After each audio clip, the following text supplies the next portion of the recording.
fyrst og fremst laktósafrí.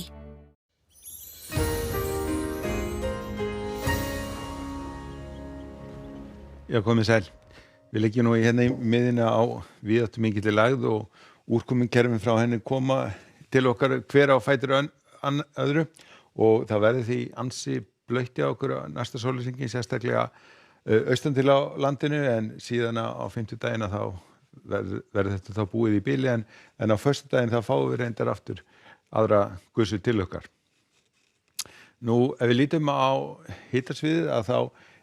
kaldur loftmassi sem að teygja sig hérna suður á bóginn og síðan nú reyndar hlýr loftmassi sem að kemur til okkar aftur úr austri þegar líður á vikuna, þannig að við verðum svona á bilum þessara eða svona á skilum þessara köld og heiti loftmassa og hititölurnar verða svona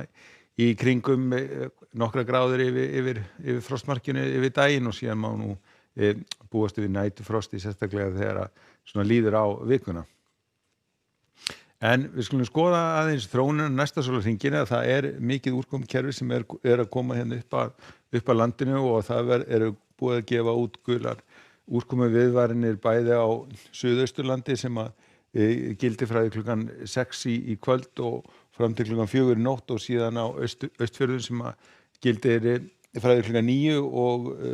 þangað til klukkan 6 á morgun. Og þetta úrkomukerfi það kemur til með að fara hérna austur á bóginn, eins og segir, rignir mikið hérna austan til á landinu næsta sólarhringinn og síðan fer þetta hérna svona norður fyrir land og síðan annað kvöld að þá verður nú þessi úrkoma búin hérna mestu leyti landið austanvert, en þá verður aftur á móti farið að rigna norðvestan til. En á morgun ef við skoðum landshlutina þá verður sem sagt alveg þokkalegasta veður hérna á suðvestan til landinu, það verður svona frekar hægur vindur og einhverjar smáskúrir svona í frekar litlu magni og hitatölurnar svona í kringum 5-6 stigin, sem sagt alveg þokkalegasti dagur. En á Vestfjörðunum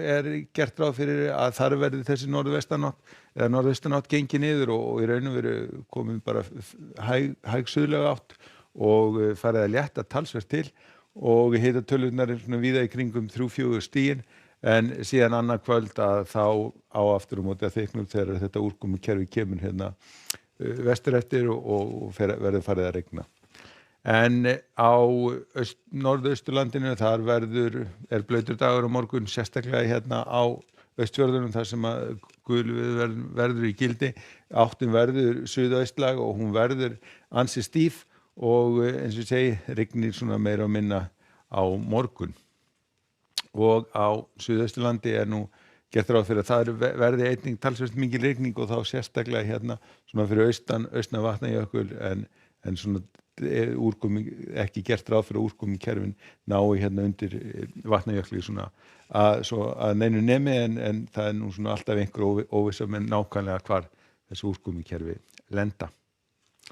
Nú síðan ef við förum fram á fimmtudaginn að þá ætti nú að vera bara þokkalegasta veður hjá okkur og gæti jafnvel sést til sólar og hitatölurnar reyndar svona tímabundið aðeins á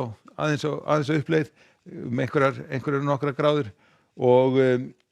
lítilsháttar úrkoma hérna á landinu, helst að verði einhver úrkoma á Vestfjörðunum. En síðan á föstudeginum að þá kemur nú næsta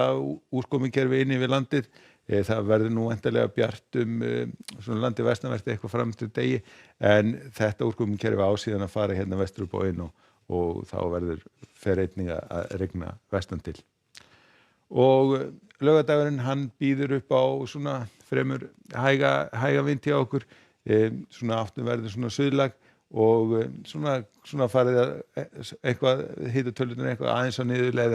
en við getum allavega verðum laus við öll úrkomukerfi á laugardeginum ef að þessi spá gengur eftir. En endum þetta á korti morgundagsins, það talsvert mikil úrkoma í kortunum á Austurlandi á morgun og nokkuð stíf suðaustanátt, en vestan til verður vindur hægari og líka talsvert minni úrkoma. En látum þetta duga, verið í bili, verið sæl.